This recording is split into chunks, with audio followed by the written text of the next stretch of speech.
1995 ইংরেজিতে আমি বিদেশে যাই, কারণ বড় ভাইরা যখন বিদেশে গেছে, দেশের টানে বিদেশের টানে এবং পরিবারের টানে এরা যখন বড় ভাইরা বলছে তুমি এখানে চলে আসো, তাদের বদৌলতে আমি প্রবাসে গিয়েছি। প্রবাসে যাওয়ার পরে কিছুদিন চাকরিও করেছি, কিছুদিন কাজকাম করেছি। তারপরে এই কিছুদিন আমি সত্যি বলতে কিছুদিন এমব্রয়ডারির কাজও করেছি, টেলারিং কাজও করেছি। এরপর আমি টেলারিং দোকান দিছি এবং বিভিন্ন প্রতিষ্ঠানের সাথে এবং দোকানের সাথে সম্পৃক্ত হওয়ার পরে আস্তে আস্তে করে আমি আল্লাহর রহমতে আমি রিয়েল এস্টেট ব্যবসার সাথে যখন জড়িত হই, আল্লাহ আমার সাফল্যটা নিয়ে আসে। আমি সুবিধার্থে আমি আমার পরিবার পরিজন নিয়ে ওখানেই বসবাস শুরু করি। 1995 ইংরেজি মার্চের 19 তারিখ আমি আবুধাবির দিকে উদ্দেশ্যে রওনা হই। তখন আমার বড় ভাই ছিল, তখন আমার মেজো ভাই ছিল, তখন আমার সেজো ভাই ছিল। আল্লাহর রহমতে আমাদের বড় ভাইরা আমরা মিলেমিশে একসাথে আমরা ব্যবসা বাণিজ্য শুরু করি। আমি প্রথমে গিয়ে চাকরি করেছি এবং বিভিন্ন কাজের সাথে জড়িত হয়েছি এবং কিছুটা এই টেলারিং কাজও করেছি এবং কিছু এমব্রয়ডারি কাজও করেছি। পরে আমি গিয়ে দোকান করেছি। দোকানের পর থেকে ধাপে ধাপে একটার পর একটার আমার শুরু হয়েছে। আজকে আমি এখানে আমার পরিবার পরিজন নিয়ে থাকি। টানা তৃতীয়বার অর্জন করেছে দেশের সেরা সুপার ব্র্যান্ড স্বীকৃতি বসুন্ধরা টিস্যু। আমি আমার পরিবার যখন আমি একটু স্বাবলম্বী হই, তখন আমার পরিবারকে আমি প্রথমে ভিজিটে নিয়ে যাই। ভিজিটে নিয়ে যাওয়ার পরে আমি আবার ফ্যামিলিকে নিয়ে আসি। আবার আরেকটু যখন স্বাবলম্বী হই, তাহলে আমি আমার পরিবারকে নিয়ে একসাথে চলে যাই। আজকে আমার পরিবার নিয়ে আমি এখানে আবুধাবিতে থাকি। আজকে প্রায় আমি যদি সত্যি বলে আমি প্রায় 31 বছর আমি এখানে আবুধাবির বুকে আছি।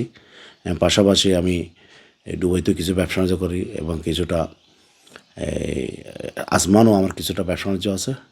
বর্তমান আমার ব্যবসা হচ্ছে আমি একজন রিয়েল এস্টেট ব্যবসায়ী। আমি এখানে যারা লোকাল আরবিক তাদের থেকে আমি বিল্লা নিয়ে এবং তাদের যে প্রতিষ্ঠানগুলো ভাড়া দেওয়া হয়, তাদের এগুলো নিয়ে আমি আমাদের যেগুলো এই ইন্ডিয়ানে আছে, পাকিস্তানি আছে, বাংলাদেশ আছে, শ্রীলঙ্কা আছে, নেপালে আছে, তাদেরকে আমি এই ফ্ল্যাটগুলো এবং বিল্ডিংগুলো বিল্লা নিয়ে তাদেরকে আমি ভাড়া দিই। এটা হচ্ছে আমাদের রিয়েল এস্টেট ব্যবসা।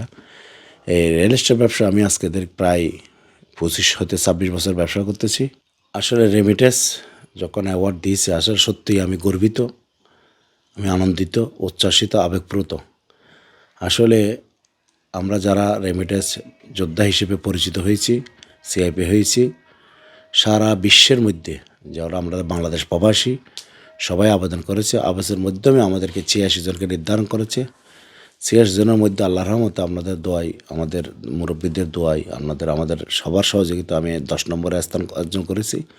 যে আমাদের বাংলাদেশকে যে প্রণোদনাটা সৃষ্টি করেছিল 2.5%, এই প্রণোদনার উৎসাহের কারণে আমাদের বাংলাদেশের যে প্রবাসী, বিশ্বের যে প্রবাসীগুলো এখন রেমিটেন্স পাঠাতে আগ্রহী বেশি হয়ে যায়, এটা স্বীকার করতে হবে।